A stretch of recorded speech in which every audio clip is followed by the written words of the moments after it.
Om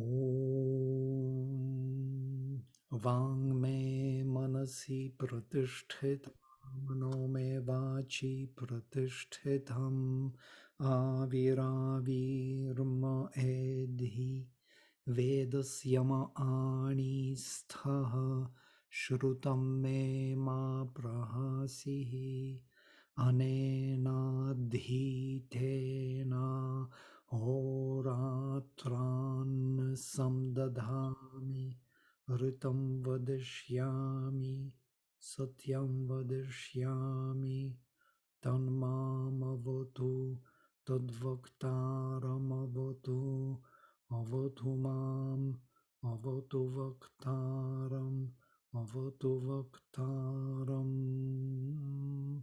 Om Shanti Shanti, Shanti.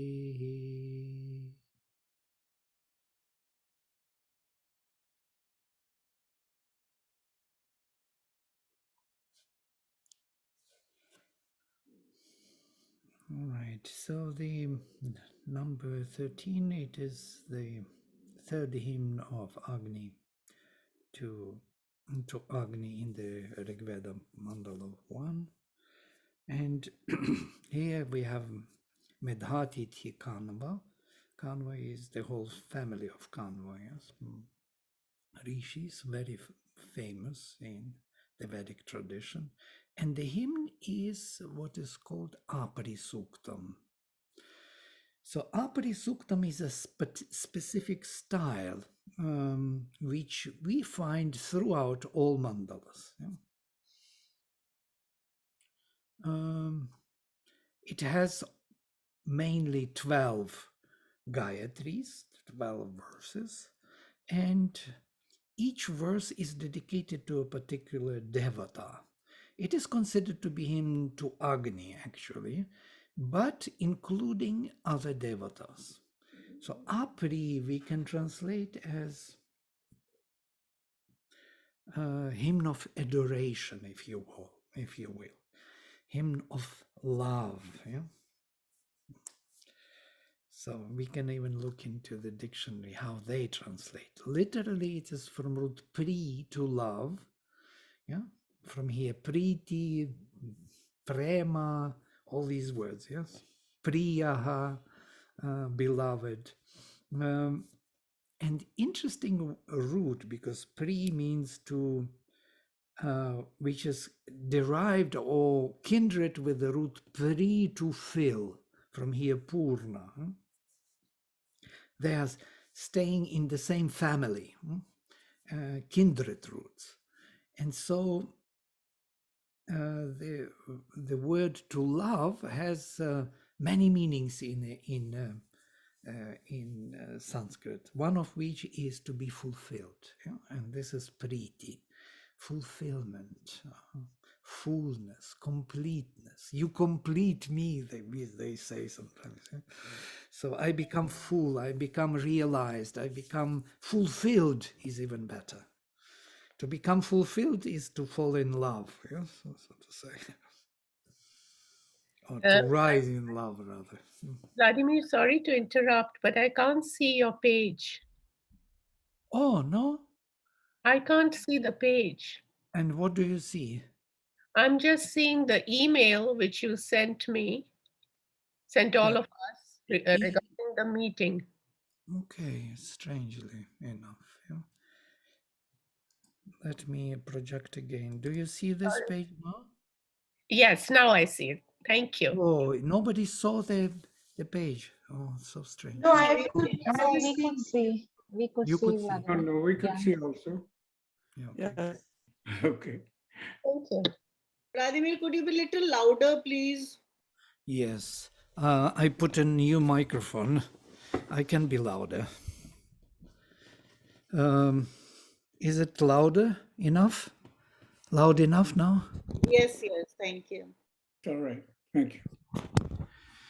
Okay. You see, I removed my earphones, so the microphone is here. It should work. Okay. So So this is the Apri Suktam. So when we speak about love, so every time there is another kind of verb expresses this movement of love. One is pre, to be fulfilled.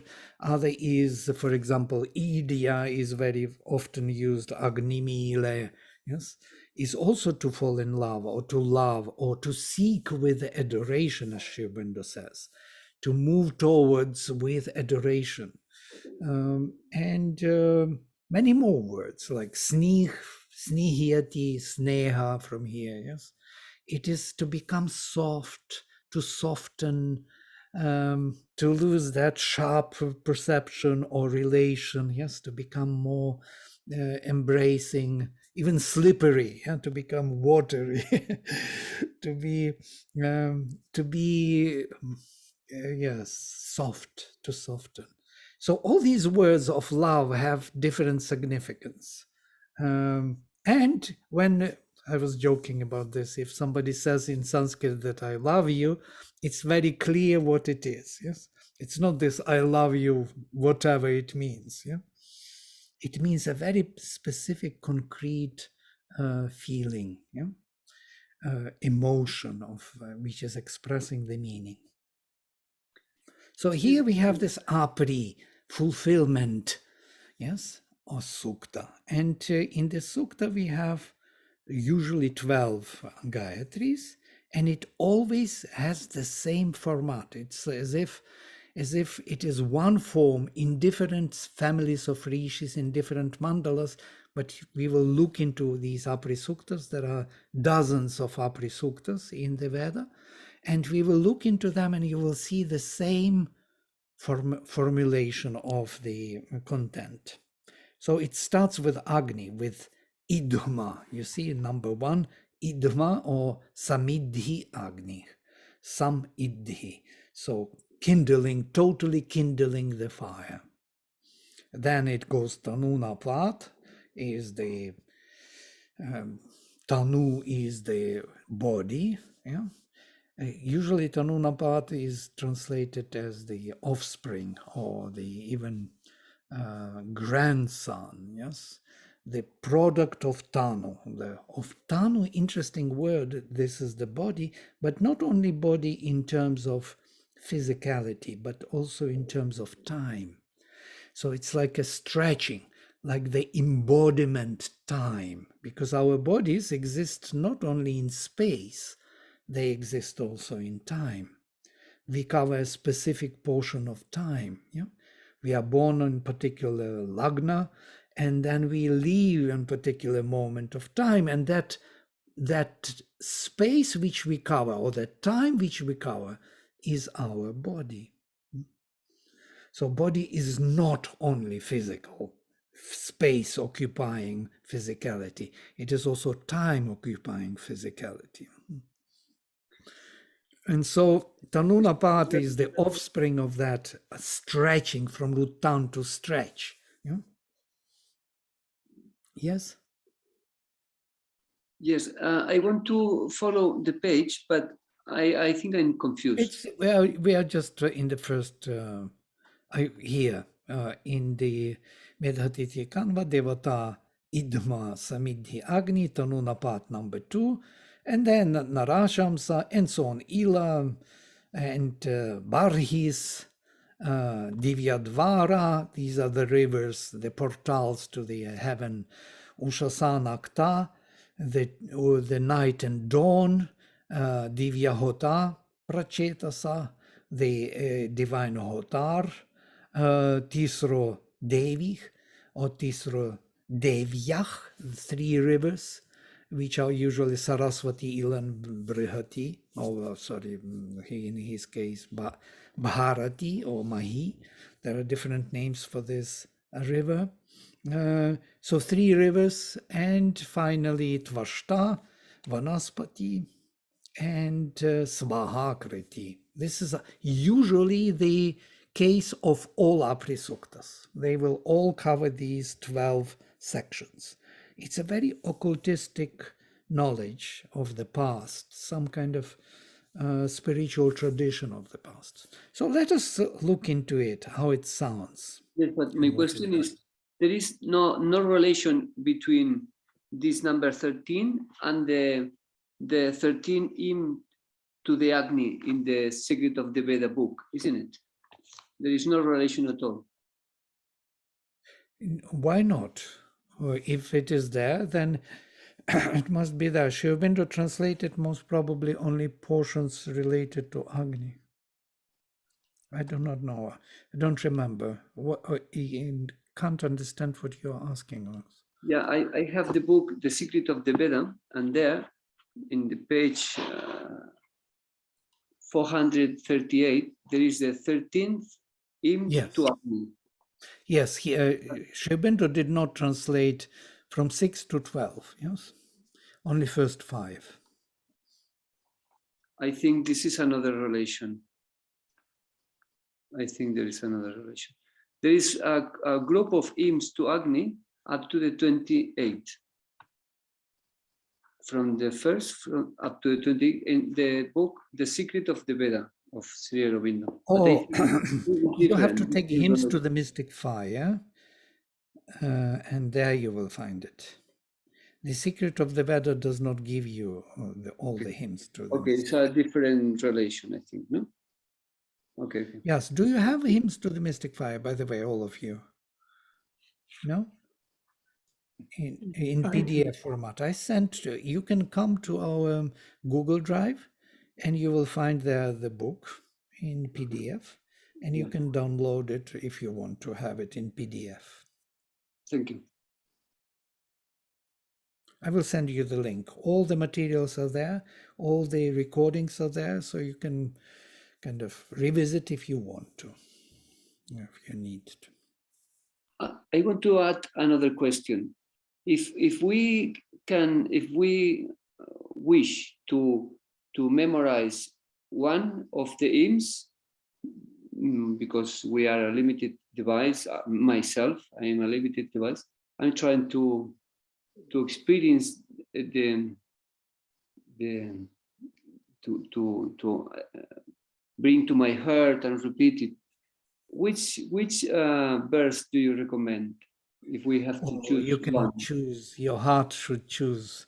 They are all profound. Each verse is profound. If it resonates with you, I was, for years going in it. These verses were hammering in my head because they were needed for me, for my development. They are doing something to you.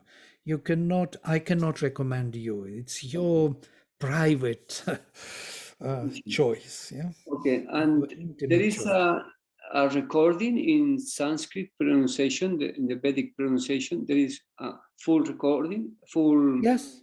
recitation. You can find this. You just Google Rig Veda MP3. You will have everything. But Okay, I must tell you, this is something else. You Vedic may be disappointed because they are doing it quite mechanically and very fast. So they do not put consciousness into the words. Yeah. They do it like how to say. It's for memorizing. Yes, it's something to memorize. It's not to read it to yourself. Yeah, it's not to get the meaning. And you see, I was wondering why the tradition really learned the Rig Veda and other Vedas so well and did not have relation with the meaning so much with the text and so little with the meaning. So the meaning was lost over time. From Brahmanic period, there was hardly any explanation, only ritualistic application, which is not enough, because the Veda is the book of knowledge. It's not the book of rituals. Yeah? And then I understood it couldn't be otherwise. Can you imagine that you understand every verse totally in depth? You will not be able to read the next one. You will stay with this for the whole day. You will be taken by it. You will be meditating upon it. And if you read all the verses of the Rig Veda in one go with understanding, you would explode like the nuclear bomb because you would not be able to handle the knowledge, yeah? And the power and the bliss and the light and the truth. It's charged with all of it. So the only choice that you could memorize the whole text was move away from the meaning and take the form. Otherwise, you will never be able to transmit this text to the next generations. This is my answer for now. Yeah? Okay. Because once I started to look into the meaning, yes, Kinshuk.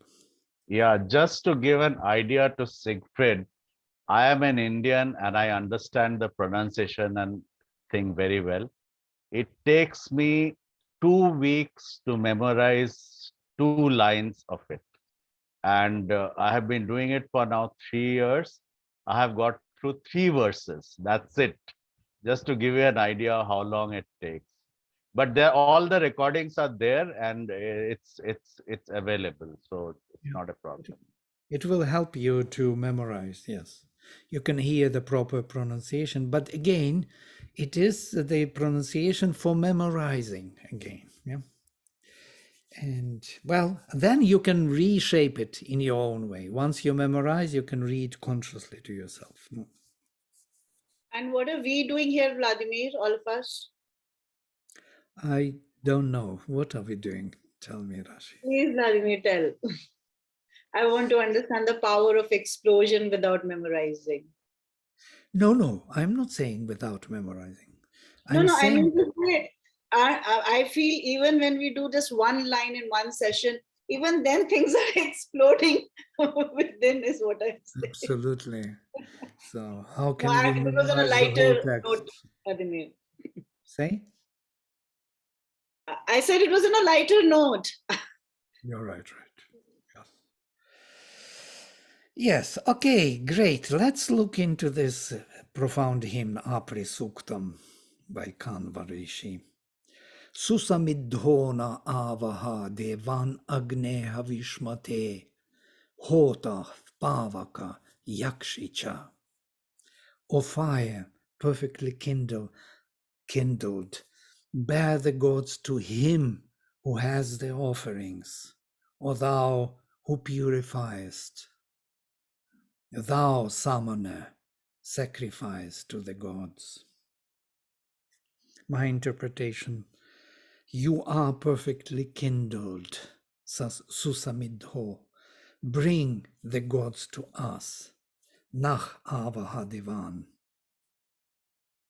who have the offering, who to us who have the offering, we have the offering, to the one who offers, O priest, Hotah, and purifier of our offerings, Pavaka, for the gods to partake, Yakshicha, make this sacrifice. For the gods to partake, I'm adding, make this sacrifice, Yakshicha, sacrifice.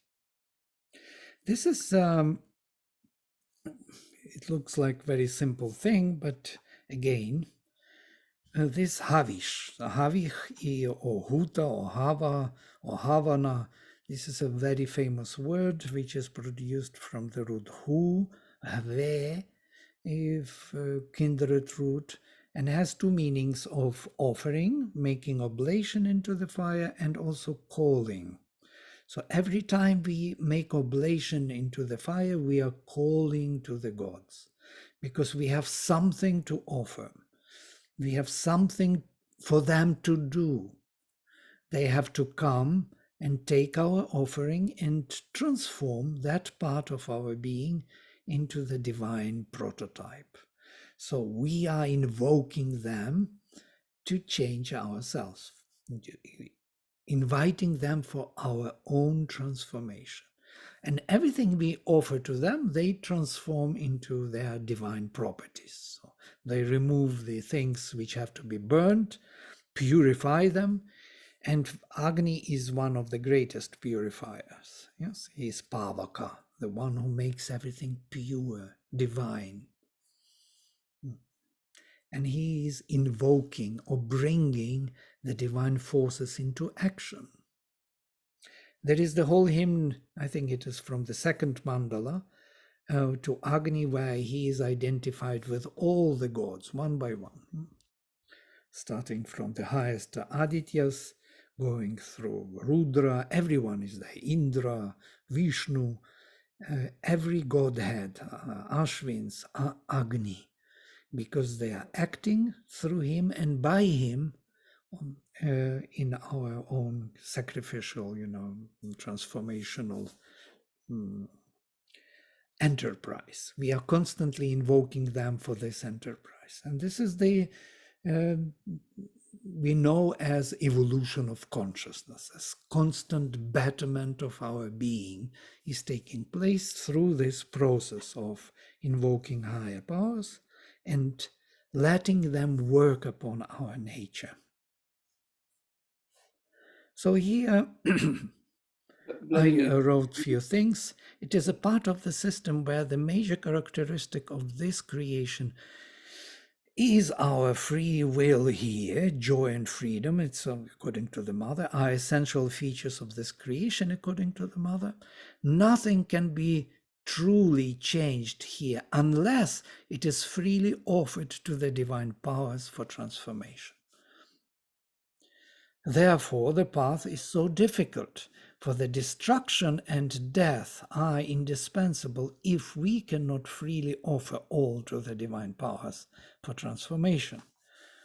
For the very purpose of this creation was this work of transformation, redemption, as Mother describes. And it is only that offering which is completely taken and purified, prepared by the divine will, and it indeed is accepted by the gods for the transformation. So it has to be offered freely. This is something which is which Sri Aurobindo describes, that you see the divine grace, which answers the gods. The gods are the actions of that divine grace which come down and transform our nature. That is fine, but the offering we must do ourselves. We can't expect that the divine will do also offering for us. We can't expect, as Mother says, that the surrender will be done for us by the divine. We must do the surrender. We must make the offering. And it is that is our free choice. Yes, free will is to follow the divine transformation. There is nothing else for us here to do, actually, only this. If we do this, wherever we are, whatever we do, we will fulfill our purpose. Our purpose is this transformation, or redemption, as Mother says, of those first fallen emanations. They have to return to their divine origin. So they fell from their divine origin. Consciousness turned into darkness, as you remember, bliss into the suffering, truth into falsehood, and life into death. And now they have to be redeemed. And this process of redemption is done by the sacrifice.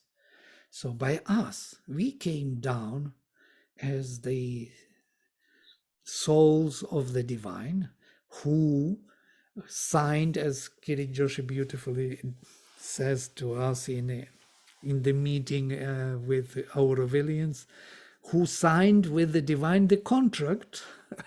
We signed the contract that we will redeem and will bring those fallen emanations back. That means we will build for the divine the home, the place to stay in time and space. So when we signed the contract, he says, in small letters, the conditions of the contract, where there's was written that the moment we sign the contract and plunge into the darkness, we will forget about the contract. So here we are, we forgot about the contract, but the Vedas are reminding us about this contract. We are here to do the transformation of nature. That's all what we are here meant to do. There is nothing else for us here to do. And what we call work, karma, which is later known as work and activity, is actually a sacrifice. It is charging the unregenerated nature with the consciousness, bringing consciousness into action constantly. That's our activity. It makes sense. Yeah? If you think in the highest sense, what we are here to do, to gain, it is only this. And the rest is just the means to do it. So from another side, there is a power of selfishness, the asuric power, as it were, which can be translated in terms of ego. This power is based on desire. In the Veda, it was called of Dasyus in opposition to that of the Aryan. Aryan is the one who is doing the sacrifice, and Dasyus are those who oppose this movement. The Dasyu consciousness does not sacrifice. It hates the word. They do not know how to sacrifice. The call to the higher powers, the word is, again, our word, our speech is always an invocation of a higher consciousness. It's another kind of highest characteristic of the word, which should come and occupies the space it wants to do, to have and to be independent. So the Dasyu power hates the word, the call to the higher powers, which should come and occupy the space, this higher consciousness of the divine. Yeah. So the Dasyu power wants to be what it is. It is this constant struggle within our psychology between our self-preservation, what we call sustainability. We want to sustain what we are already, as if that is not to be changed. So the Veda offers us totally different paradigm. We must constantly change. We must be constantly on the path. We should never try to preserve what we are, because what we are is to be changed. So we have to go ahead instead of trying to preserve what we are. That the power which tries to preserve what we are is actually an asuric power. Yeah, the word of crookedness is in another place, they say. The Aryan word is the word of straightness, which leads us straight to the divine. And the word of crookedness is the word, the truth, which was once true, is now used to oppose the change. And we know this. It's our major dilemma, major psychological dilemma. To change or not to change? That is the question. This reminds me, Vladimir, of the drawing that mother has done of that zigzag path. You remember? Because Yes. we don't want to change, we go back and forth doing the same thing. So we could go straight, but then we go to do the zigzag. Remember that? Yeah, this was the nature's path. Nature covers all possibilities, and it goes so slow forward. And there is yoga, which goes straight. The path of straightness and the path of crookedness covers. But nature still goes forward, only it will take billions of years. Yes.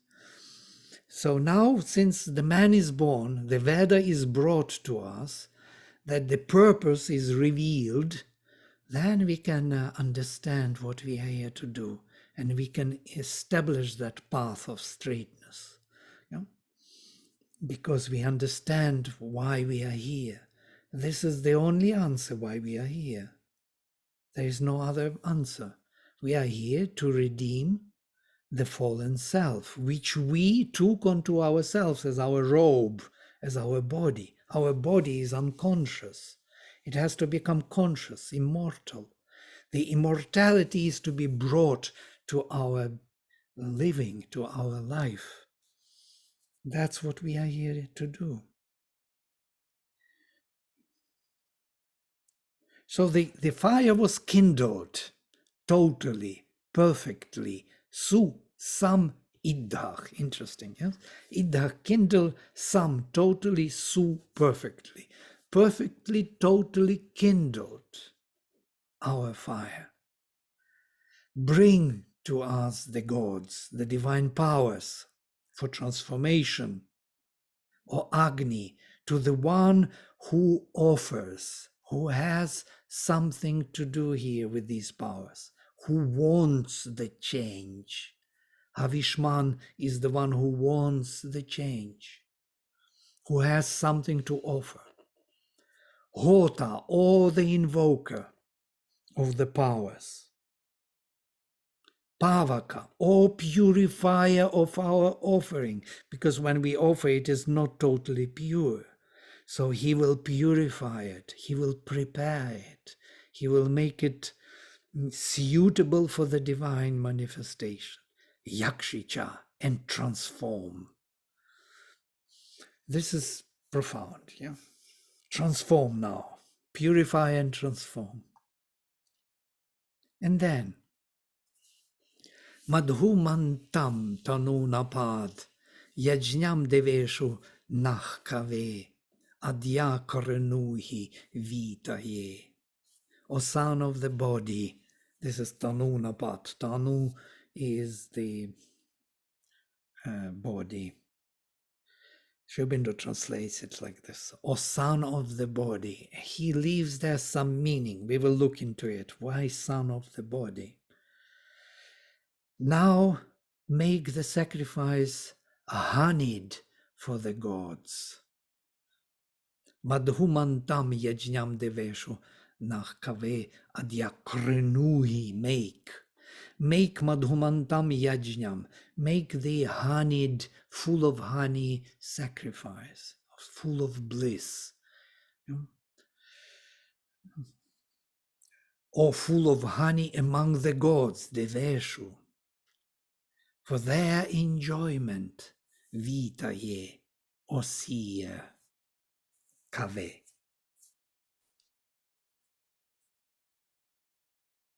O divine, growing from within the material body, I am translating like this. Make the transformation of this body today full of delight for the gods to come and to grow within it.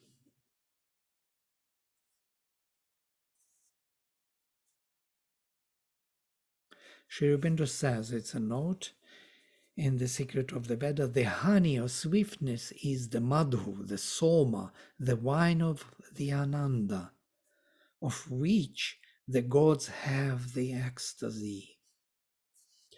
There is something which attracts the gods here, and that is the hidden delight of the truth behind each object in which we live. And somewhere even he says that when we are attracted to the things in manifestation, to the objects, normal objects, it is what attracts us is not really the object. Of course, we are not attracted to the lamp or to the, to the telephone as it is. It is the delight which is within it, the truth. We want the delight, the honey which that object hides behind. And that is totally true. There is the delight in everything, behind every object. And that delight, that soma, has to be extracted, purified, and offered to the higher consciousness. This was the transformational process of sacrifice. So everything, whatever we do, if I'm calling and writing the message to my friend on the phone, if I can feel that delight, so to say, I'm exaggerating now, but trying to go that way, if I extract the delight of that particular activity of consciousness, sending the message through device which allows me to do it, and that all process and action, that delight, that honey, I can offer to the higher consciousness, then this is the way to live.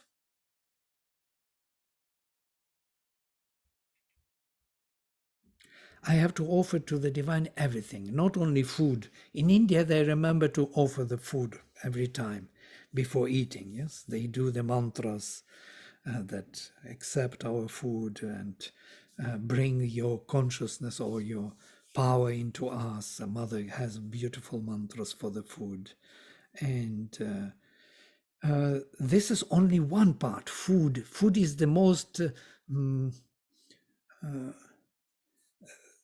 significant and symbolic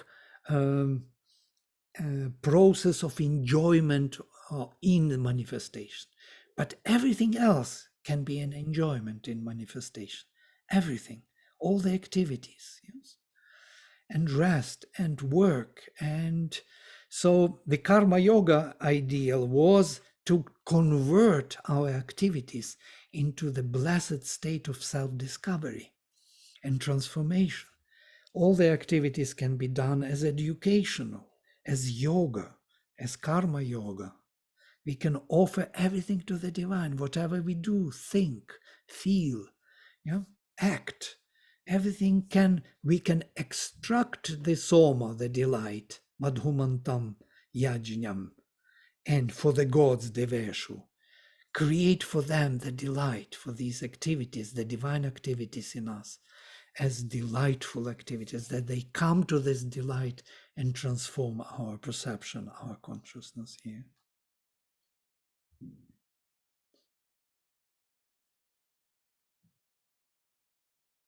I was joking once about this before, that we usually offer to the divine the activity. I offer to you my activity. But when the delight comes, we kind of partake that delight fast for ourselves, for our ego self. Yeah? So we say the divine, take whatever, we surrender to you my day, my life, my everything. But when the delight is there to enjoy, when there's ice cream there, somehow you forget about the divine and the ice cream goes straight to you without second thought, So it should be just the opposite. We should do the work, extract the delight, and when the delight is there, we have to remember the divine. It's kind of funny. Yeah? I wanted to say in Isha Upanishad, the first shloka is just about that, isn't it? Yes. Yes, don't grab, because to whom it belongs.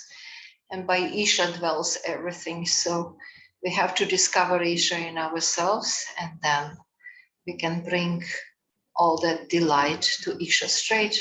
So we don't need to separate ourselves from the divine. Absolutely. Isha is more complex in that sense, because Isha is telling us something, that we are the Lord. Yeah. So yeah, as you remember, Ishavasyamidam sarvam, all this is for habitation by the Lord. Yat kimcha jagatyam jagat, whatever exists in this universal motion moves. Tenat yaktena bhunjitha, rejoice or enjoy all that, having become free from it, having become the lord of it, so to say. You don't be dependent on the object of enjoyment, and enjoy the whole world. Magridach, don't grab. Kasyas vidhana, whose wealth is it? And the question stays. Shankaracharya says it's Lord's wealth, that's why don't grab, it's not yours. It's this old interpretation. But the newer is that you are the Lord. If you are free from the object of enjoyment, it is already yours. Why do you grab? It's given to you. This world is not havable. It's already yours by default. So why do you have to put it into your pockets thinking so now you have it? You don't have it. In that moment when you think that way, you are Anisha, you are not the Lord, because the Lord is free from the object of enjoyment. It is all his. You don't come to your house and then grab something and say, this is mine. This is already yours. You don't need to grab it. So this kind of vision that we are the Lord, only we have to discover that freedom from the object of enjoyment and then enjoy the whole world. The same idea, but more sophisticated, of course, in Isha than in the Veda, because in the Veda there is the process, constant offering, constant distilling the delight and offering to the higher powers in us, because when we invoke these forces, divine forces, we invoke them as our inbuilt, our inner forces, inner powers, you know, our universal powers of our own consciousness. Only we are not aware of it yet. We think that some other forces are coming and transforming us. This is our position. But truly speaking, very soon we will discover that flame which burns in us and all the Godheads whom this flame brings into action is actually ourselves. And that is what Isha does. Isha kind of develops this idea further. Right. Just switched off because I wanted to see your faces. Otherwise, I don't see your only text. So here we are, the number 3. There was something here. Excuse me, Vladimir. Could you be a little louder? Yes, it's still louder. Is it not loud enough? Hello, hello, hello. Vladimir, that was sent when the class started. You're reading Oh, it yeah. now. So sorry. Now it's okay. Narasham sam iha priyam asmin yajne upahvaye madhujihvam havishkritam. Him, the beloved, I call hither to this sacrifice, he who creates the offerings, possessed of honeyed tongue. Narashamsam. Narashamsa is one of the epithets of Agni in the Veda. It is the one who is praised by, and I will translate it differently, the heroic souls of man. The one who is praised by heroic, it's another translation what Sri Aurobindo gives to Nara, is heroic soul or the heroic power of the soul of man. Naras in the Veda are also the gods, but the gods who dared, who agreed to come down and to act upon our consciousness here. So Narashamsam is the one who is worshipped or praised by the heroic souls, or even by the gods can be translated. Him who is praised by the great heroes, the beloved Priyam, the one who fulfills us, who makes us complete. I call to this sacrifice. Asmin yajne upahvaye. Upahvaye, I call Asmin yajne, in this transformation, in this sacrifice. The one who himself makes the offering.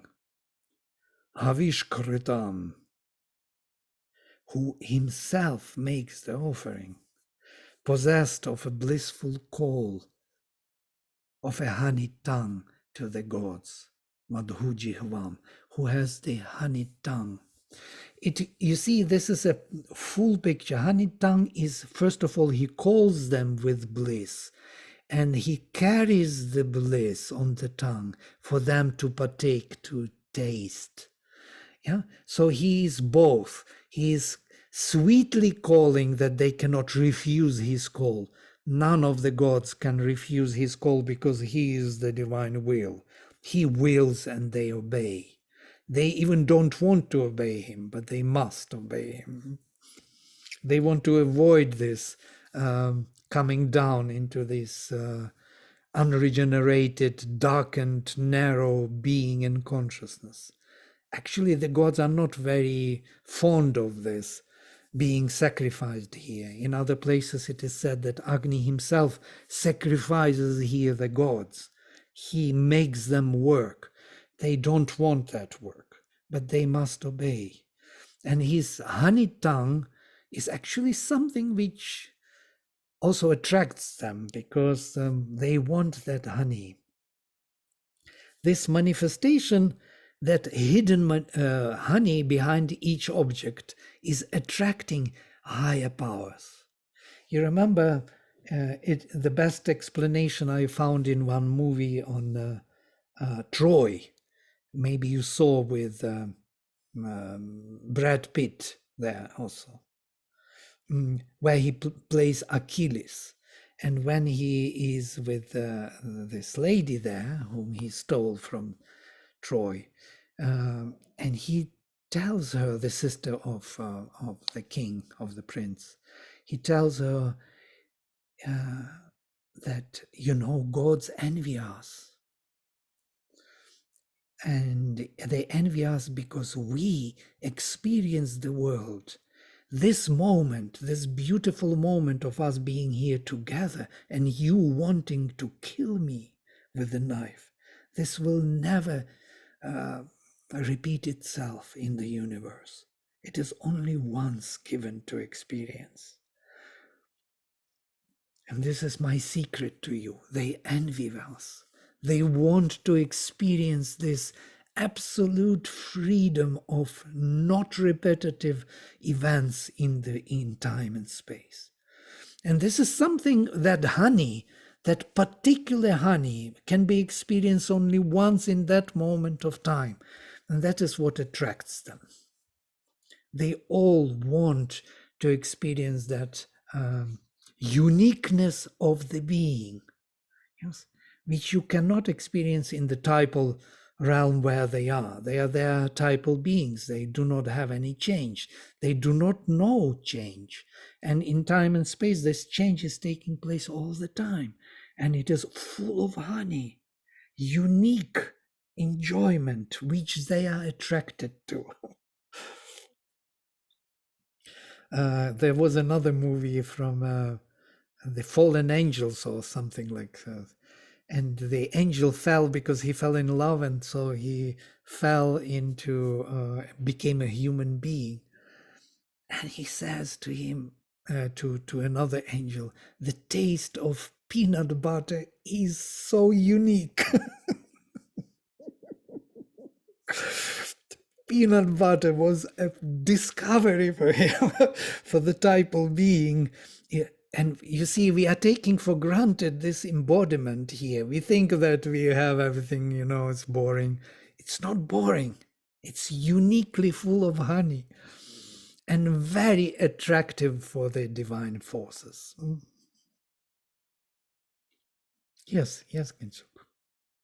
Vladimir, I have a question relating to honey, which is that, do you think we really know how to enjoy over here? I mean, are we even getting 1% of the enjoyment that we are entitled to? This is a general question, not related to this.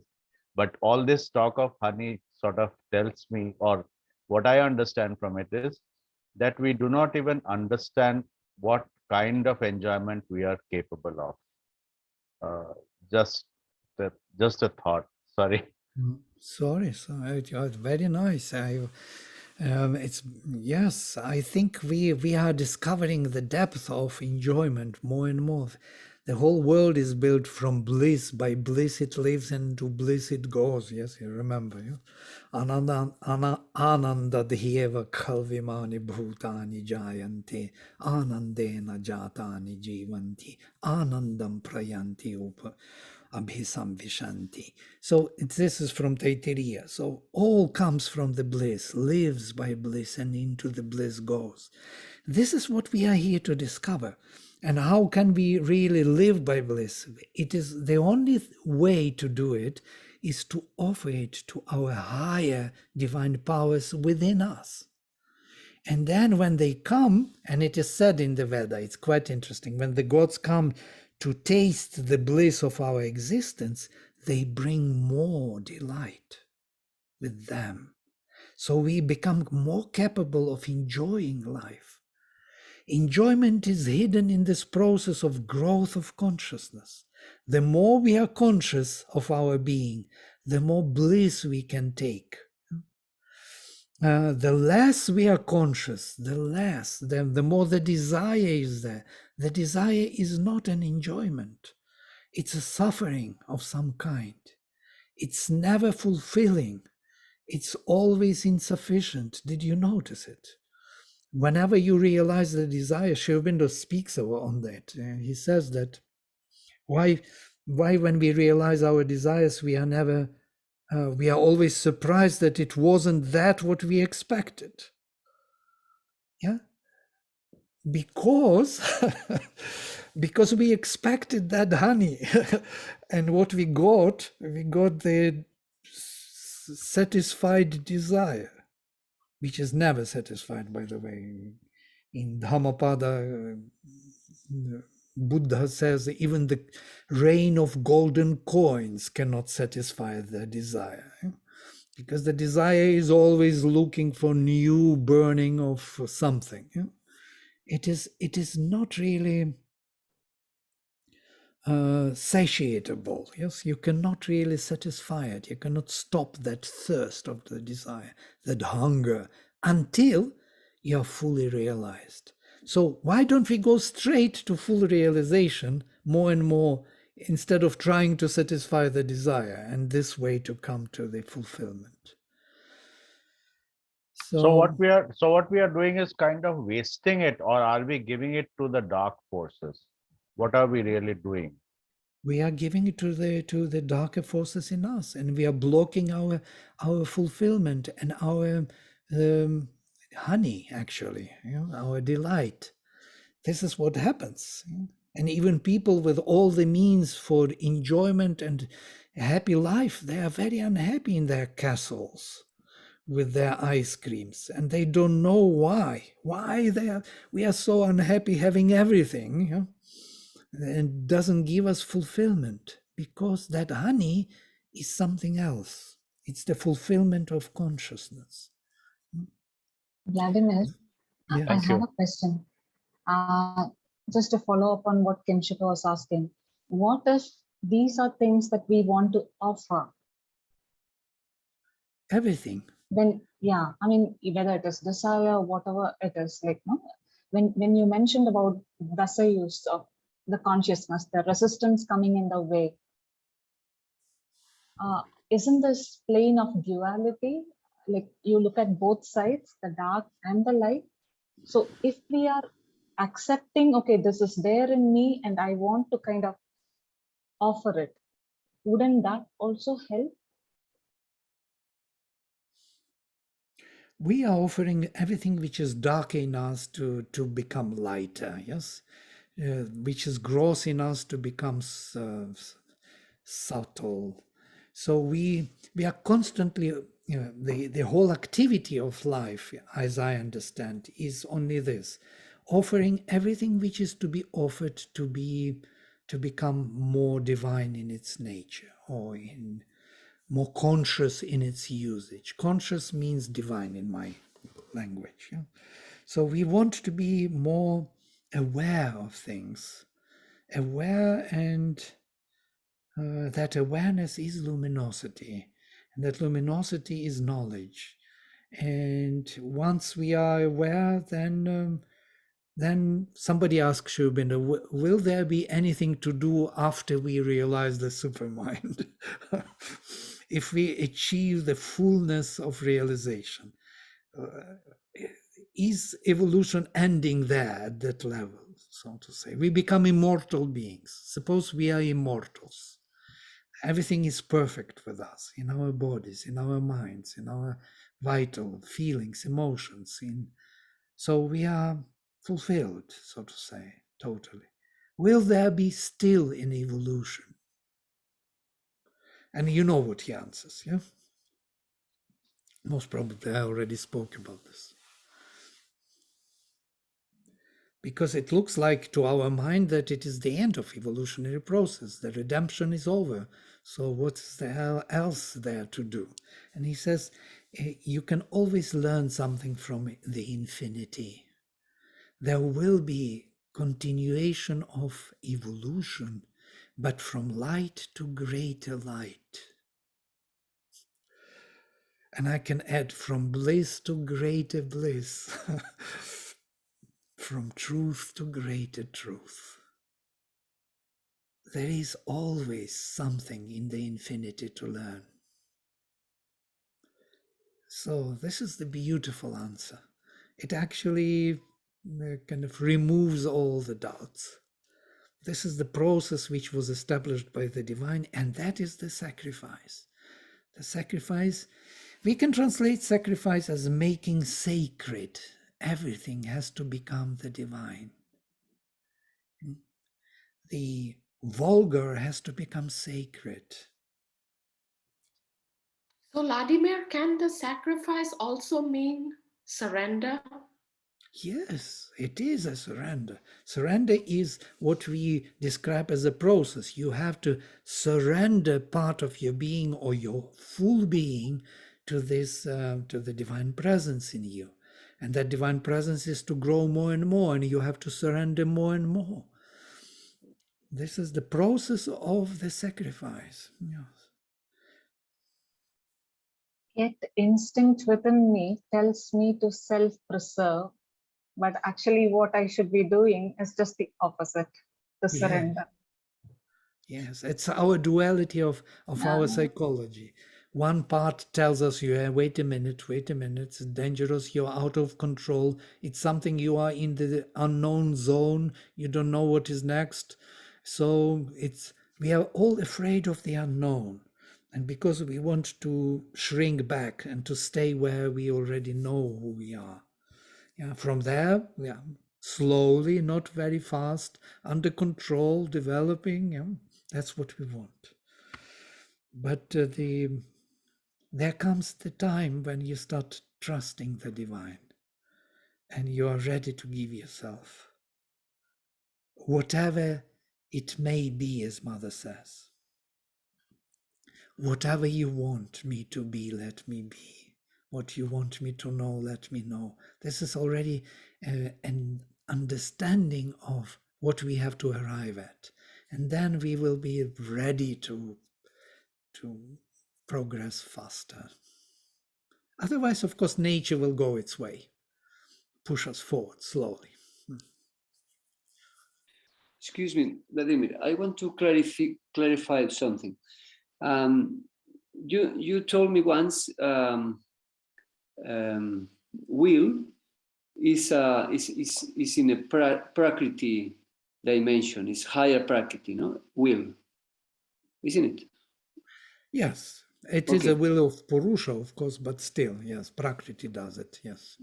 And in the hymns of the Veda, what I see is a configuration. I don't know if it's always like this, but I catch the configuration of we, us, Agni, second Agni, and the third gods. No, it's these three steps. No, from us through Agni up to gods, right?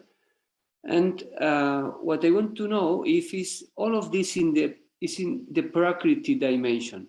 If when we are fuse our consciousness in the God's consciousness, are we still, when we say will divine, are we still in this higher prakriti? Yeah. Okay. Prakriti is not only a apara prakriti, it's also para prakriti.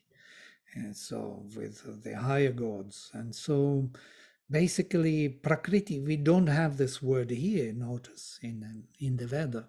You will not meet Prakriti word in the Veda. So, because this idea of separation of Purusha and Prakriti is philosophical already. Rig Veda is not dealing with this philosophically, it deals with it practically. It gives us immediate understanding of the process. Notice, we understood it not through the mind, not through the scheme. Yeah, we understood it through psychological touch of some kind. Immediate action is taking place.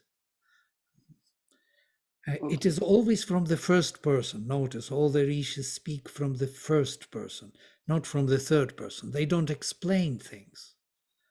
They don't tell us how things are. They act. That action we feel, yeah, and that's how it ignites in us the divine presence. That's why the Veda was so sacred and so profound and so necessary to preserve, because this text is the text of action of consciousness within us, and it immediately activates in us all the movements of the divine within us. Okay, then if we are established in this action, are we focused in the achievement or in the process? In the process. Always in the process.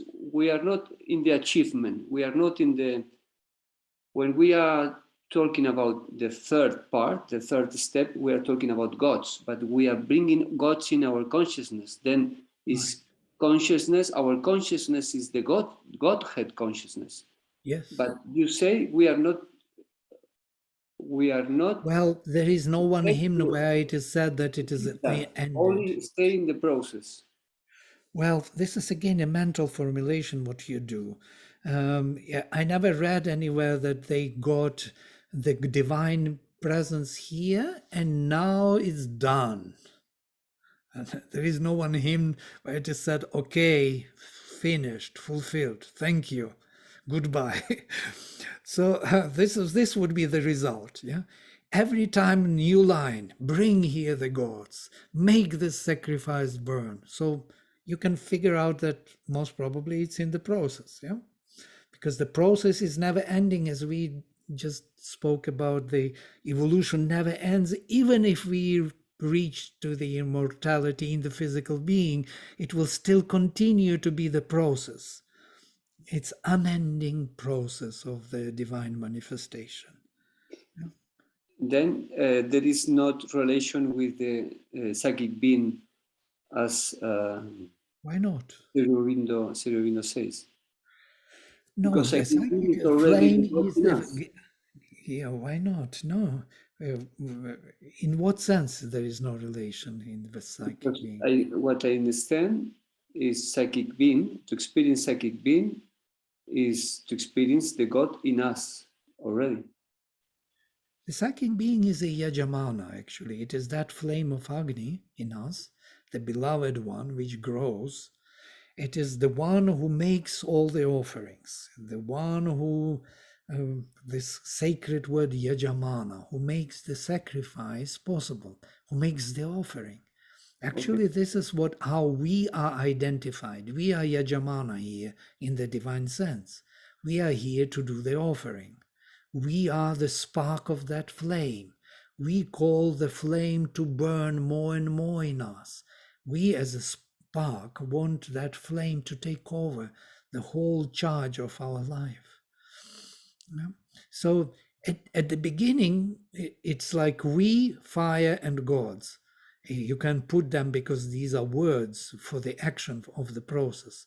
But the fire is we, and the gods are we. Yeah. And but the process makes us speak that way, that there are gods, and the gods are also the divine in different faculties. Each name of the god reflects a particular action of the divine. Yeah. it is in the name. Yeah, the names of the gods tell us what the divine is doing in that particular regard. I say this because it's very easy to pose ourselves in the duality, always keeping us in the duality of we are here and gods are outside. We are looking for always something outside what we didn't achieve. We are always with the carrot in front of the stick, you know? That will be there forever, that carrot. We will be just moving all the time. Thank you. We will never catch the carrot. Yeah. So. Like a donkeys. Yeah, why not? Funny, funny boy. That's exactly your question, whether we will get the carrot or not. So will there be a result when we will get the carrot and finally finish the process? I say no, carrot will always hang there, and we will follow the carrot and become more and more carrot ourselves, you know.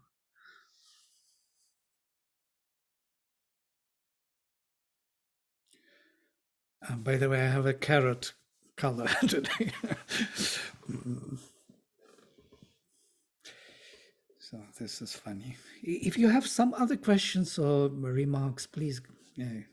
We took only 3 verses, but kind of working on our psychology to relate the knowledge to us. And of course, it's very useful. In every way, I find the Veda is the most illuminating literature, spiritual ever, greater even than all the post-Vedic profound literature in Hinduism. So, Vladimir, just to make it simple for me to understand, so the psychic being which is inside is like this mediator. It's also part of the Agni, and it's getting us what Purusha wants and getting this information to Prakriti. So we don't have to think about Purusha and Prakriti and complicate it. We can just put our attention to the psychic being and then keep putting attention and then let it grow in us, and then it can guide us, right? Well, this is the solution Sri Aurobindo offers. Why to go so philosophical long way? You just come to your center in the heart, the flame burning there, and start growing the flame. And it will do the job. It will invoke the forces. It will bring all the means necessary for our transformation, since we are here for this purpose. So, and we also grow in consciousness. We ourselves change and become fulfilled, and the whole honey comes to us, and we can feel the bliss of existence more and more. That's, you see how beautifully it is arranged. Yes, Kinshuk. And is that the sunlit path? That is the sunlit path. There isn't, what else, what other sunlit path could be? Just give everything to the divine all the time. And that will be your path. You don't need to know where you're going, because you're going there where the divine wants you to go. Is it not easy?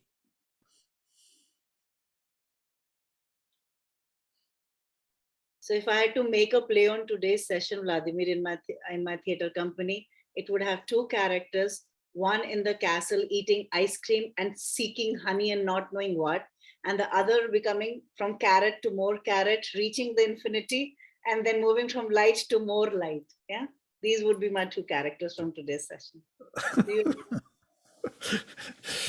So the choice would be for the castle and the ice cream, most probably. Not and the to carrot become and the carrot. That's how the audience will get the Vedas, don't you think? I think so. Well, Sri Aurobindo was also out of these illusions. He said to, in one place in the letters he writes about that if you give a choice to the even developed human being, between two different divines. One would be vitalistic divine, which knows how to fulfill our desires, and the other would be a proper, true divine, spiritual presence. Then the choice is clear that everybody will choose the divine which fulfills our desires. With no doubt. Nobody will choose the real divine. Everybody would say, no, this is not real. This is real. So, of course, who wants to grow into carrot? This is, the problem of our sustainability of this, what we took onto ourselves and built something. We got some peanuts, some small realizations, and we keep to them as if they are everything, because what else? Unknown, otherwise unknown. You have to step into the unknown. You have to agree to die. You have to agree to come out from your comfort zone.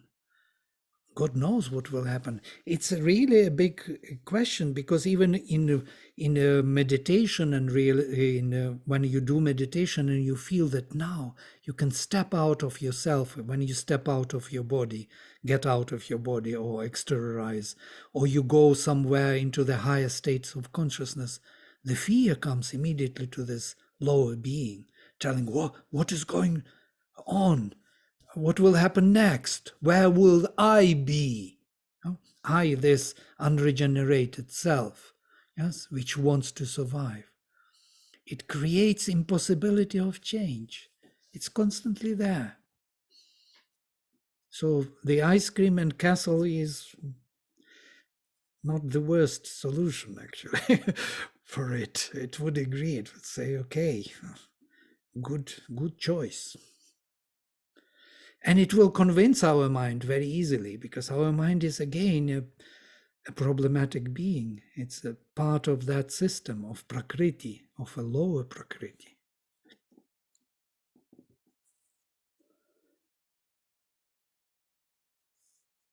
So like you were saying, they are little peanuts, the realizations that we have.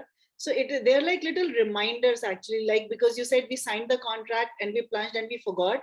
So we've forgotten, but then we get these little peanuts. They are like little alarm for us to remember the little realizations that, oh, it is that actually, right? And then we choose whether to expand on that or just to, keep asking, where am I? Is it safe? You can see this in religious traditions or even spiritual traditions nowadays, that many people got some realization, some glimpse of the divine, including myself, everyone. And that glimpse becomes kind of promising land or some kind of promising force, which we would like to keep. We don't want to go farther. We got something, small thing, but that is good enough for me for now. I don't disturb the rest of me. I'm secured on this side and on that side.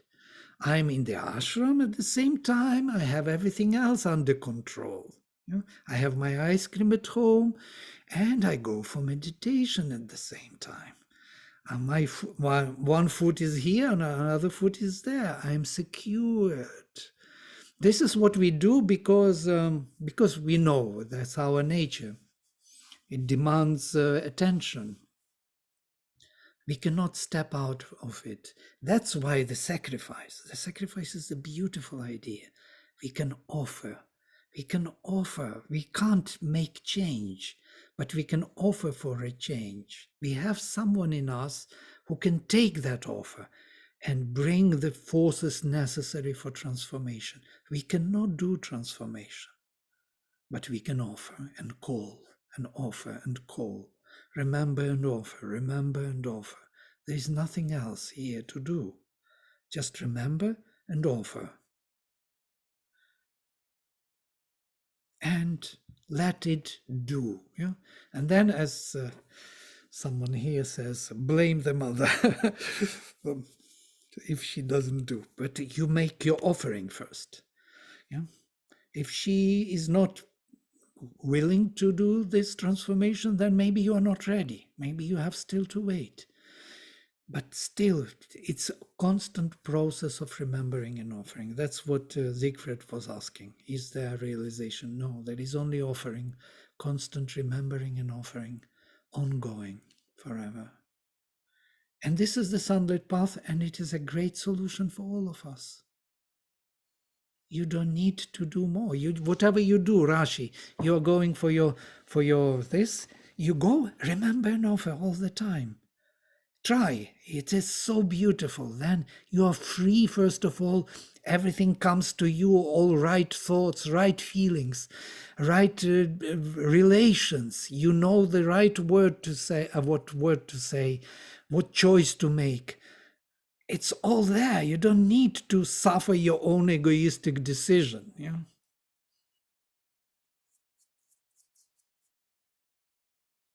Of course, it's easier to say than to do. But once we start doing, once we see the ice cream, we forget. And this thing comes immediately first. It jumps first and grabs. But with practice, it can be established. With practice. All right, I will. Oh, I got 17 minutes more. So sorry for the time factor. I'm closing with mantra. Om Sarve Bhavantu Sukhinaha Sarve Santu Niramayaha Sarve Bhadrani Pashyantu Ma Kaschit Dukha Bhag Bhavet. Om Shanti Shanti Shanti. Hariom.